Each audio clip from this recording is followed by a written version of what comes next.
گالی نہیں دینا چاہیے، جانوروں کو بھی گالی نہیں دینا چاہیے۔ بعض حضرات کے پاس جانور ہوتے ہیں اور وہ جانور کبھی تکلیف یا ان کو ستاتے ہیں تو فوراً منہ سے جو ہے پتہ نہیں کیا کیا لفظ نکال دیتے ہیں۔ اللہ کے نبی صلی اللہ علیہ وسلم نے یہاں پر اس حدیث کے اندر ایک مرغ کے حوالے سے بات کی ہے۔ ظاہر بات ہے مرغ بھی جانور میں آتا ہے۔ آپ فرماتے ہیں کہ لا تسبوا الدیک فإنہ یوقظ للصلاۃ، مرغ کو گالیاں مت دیا کرو اس لیے کہ بے شک یہ نماز کے لیے جگاتا ہے۔ یہ نماز کے لیے تو جگاتا ہے لیکن جو آپ کے لیے فائدہ مند نہیں ہے اس کو بھی گالی مت دو۔ اس حدیث کی تشریح میں علماء لکھتے ہیں کہ جو جانور آپ کے لیے آپ کو نقصان پہنچاتا ہے اس کو بھی گالی مت دو، اس لیے کہ اگر آپ اس کو گالی دیتے ہیں تو اس کی وجہ سے شیطان راضی ہوتا ہے اور خوش ہوتا ہے اور اپنے چیلوں میں جا کر کے یہ کہتا ہے کہ دیکھو بہت نمازی آدمی ہے، بہت پابندی کرتا ہے دین کی، اسلام پر چلنے کی بہت کوشش کرتا ہے، لیکن جانوروں کو لے کر کے گالی دیتا ہے، یعنی وہ بہت خوش ہوتا ہے۔ تو ہم جانوروں کو گالی دے کر کے شیطان کو خوش کرنے کا ذریعہ اور سبب نہ بنیں۔ اسی طریقے سے زمانے کو گالی دینا، آدمی زمانے کو گالی دیتا ہے۔ اللہ کے نبی نے فرمایا لا تسبوا الدہر فإن اللہ هو الدہر، کہ زمانے کو گالی مت دو کیونکہ بلا شبہ اللہ ہی زمانہ ہے، اللہ ہی زمانہ ہے، اللہ ہی دن و رات کو لاتا ہے، اللہ ہی سب کچھ کرتا ہے۔ تو زمانے کو گالی مت دو کیونکہ اللہ نے کہا کہ زمانہ میں ہی ہوں۔ اسی طریقے سے رسول اللہ صلی اللہ علیہ وسلم نے ایک اور حدیث کے اندر فرمایا، حدیث قدسی میں، کہ اللہ فرماتا ہے یوزینی ابن آدم، ابن آدم مجھے تکلیف پہنچاتا ہے۔ کیسے پہنچاتا ہے؟ یسب الدہر، وہ زمانے کو گالی دیتا ہے، وانا الدہر، اور میں ہی زمانہ ہوں، بیدی الامر اقلب اللیل والنہار، معاملہ میرے ہی ساتھ ہے، دن و رات کی ہیر پھیر میں ہی کرتا ہوں، اس کو لڑتا پڑتا میں ہی ہوں۔ اسی طریقے سے نبی کریم صلی اللہ علیہ وسلم نے ایک اور بات بیان کی، ایک اور حدیث کے اندر فرماتے ہیں کہ یقول اللہ عز وجل، اللہ تعالیٰ فرماتا ہے استقرضت عبدی فلم یقرضنی وشتمنی عبدی وهو لا يدري يقول وا دہراہ وانا الدہر۔ اللہ فرماتا ہے کہ میں اپنے بندے سے قرض طلب کیا تو اس نے مجھے قرض نہیں دیا،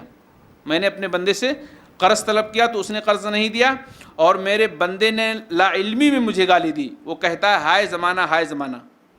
قرض طلب کیا۔ بہت سارے لوگ جو ہے پریشان ہوتے ہیں، اس طریقے سے ان کے پاس پیسے نہیں ہوتے ہیں تو کسی سے ادھار مانگتے ہیں، اور ادھار جب مانگتے ہیں نا تو کوستے ہیں اپنے آپ کو کہ اللہ نے مجھے کیسے بنایا، کس طرح سے بنایا، آج ہم غریبی کی جو ہے سطح پر، نچلی سطح پر گزر رہے ہیں۔ مطلب وہ زمانے کو الٹا پلٹا کہتا ہے غریب آدمی۔ تو اللہ نے سب سے پہلے یہاں پر یہ کہا ہے کہ آدمی کو قرض دینا چاہیے، اور اس کو اللہ نے اپنی ذات سے جوڑ لیا ہے کہ میں نے بندے سے قرض طلب کیا لیکن مجھے قرض نہیں دیا، یعنی اللہ کے بندے نے آپ سے قرض طلب کیا، آپ کو قرض دینا چاہیے اگر آپ صاحب استطاعت ہیں تو اللہ نے کہا کہ میں نے بندے سے قرض طلب کیا تو اس نے مجھے قرض نہیں دیا، اور میرے بندے نے لا علمی میں مجھے گالی دی، وہ کہتا ہے ہائے زمانہ اور میں ہی زمانہ ہوں۔ یہاں گالی کیا کہا اللہ کے نبی صلی اللہ علیہ وسلم، اللہ نے کیا کہا ہے؟ ہائے زمانہ، مطلب زمانے کو کوس رہا ہے، زمانے کو کوس رہا ہے۔ اسی طریقے سے ایک اور بات اللہ کے نبی صلی اللہ علیہ وسلم نے فرمائی کہ لا تسموا العنب ولا تقولوا خیبۃ الدہر فإن اللہ هو الدہر، تم انگور کا نام کرم مت رکھو۔ پہلے زمانے میں، زمانے جاہلیت میں لوگ انگور کے ساتھ کرم کا لفظ استعمال کرتے تھے، تو اللہ کے نبی نے کہا کہ تم انگور کا نام کرم مت رکھو، اور یہ نہ کہا کرو کہ زمانے کی نامرادی، کیونکہ زمانہ تو اللہ ہی ہے۔ کرم رکھنے سے منع کیا ہے، اس لیے کہ کرم احترام سے ہے، کرم سے ہے۔ ہوا کو بھی گالیاں نہیں دینا چاہیے، بہت سارے لوگ ہواؤں کو بھی گالیاں دیتے ہیں، کیونکہ ہوا جو ہے اللہ کی ایک بہت عظیم نعمت ہے۔ اگر ہوا کچھ دیر کے لیے بند ہو جائے تو انسان اس دنیا سے ختم ہو جائے گا، کوئی مخلوق جو ہے زندہ نہیں رہ سکتی ہے۔ اور عام طور پر ہوا ہم سب کے لیے رحمت ہی بن کر کے آتی ہے، بسا اوقات کبھی زحمت بن جاتی ہے۔ تو اگر بسا اوقات کبھی زحمت بن جائے تو رحمت کا جو پورا سلسلہ چلا ہے ہمارے اوپر، آپ تھوڑی دیر کے لیے اس کو برداشت کر لیں، صبر کر لیں، اس کو برا بھلا نہ کہیں۔ اللہ کے نبی صلی اللہ علیہ وسلم نے کہا کہ لا تسبوا الريح فإذا رأيتم ما تكرهون فقولوا اللهم إنا نسألك من خير هذه الريح وخير ما فيها وخير ما أمرت به ونعوذ بك من شر هذه الريح وشر ما فيها وشر ما أمرت به۔ ہوا کو گالیاں نہ دو، پس جب تم ایسی ہوا دیکھو جو تم ناپسند کرو تو کہو اے اللہ ہم تجھ سے سوال کرتے ہیں اس ہوا کی بھلائی کا، ہم تجھ سے سوال کرتے ہیں اس ہوا کی بھلائی کا اور اس بھلائی کا جو اس کے اندر ہے، اور ہم تیری پناہ مانگتے ہیں اس ہوا کی برائی سے اور اس برائی سے جو اس میں ہے۔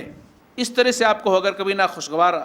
ہوا دیکھو یا کبھی عام روٹنگ سے الگ طرح سے ہوا ہم کو محسوس ہو، آندھی کی شکل میں یا تیز ہواؤں کی شکل میں، تو آپ اس کو برا مت کہو، بلکہ اس طرح سے اللہ تعالیٰ سے دعا کرو۔ دعا سکھائی اللہ کے نبی صلی اللہ علیہ وسلم نے کہ اللہ اس کے اندر جو خیر ہے وہ ہمارے اوپر بھیج دے، اور جو اس کے اندر جو برائی ہے اللہ رب العالمین وہ تو ہم سے ہٹا لے۔ اس طرح سے آپ دعا کر سکتے ہیں۔ اسی طریقے سے اللہ کے نبی صلی اللہ علیہ وسلم نے ایک اور حدیث کے اندر بیان کیا کہ لا تسبوا الريح فإنها من روح اللہ، ہوا کو گالیاں مت دو کیونکہ یہ اللہ کی رحمت سے ہے، یہ ہوا اللہ کی رحمت سے ہے، اور یہ رحمت کبھی عذاب لے کر کے آتی ہے، لیکن اللہ سے تم بھلائی کا سوال کرو تاکہ اللہ رب العالمین نے ہوا کے اندر جو عذاب رکھا ہے اللہ اس کو ٹال دے، اللہ اس کو ختم کر دے۔ اس طرح سے اللہ سے دعا کرو، لیکن اس کو برا بھلا مت کہو، کیونکہ یہ انسانوں کے لیے عام طور پر رحمت ہوتی ہے۔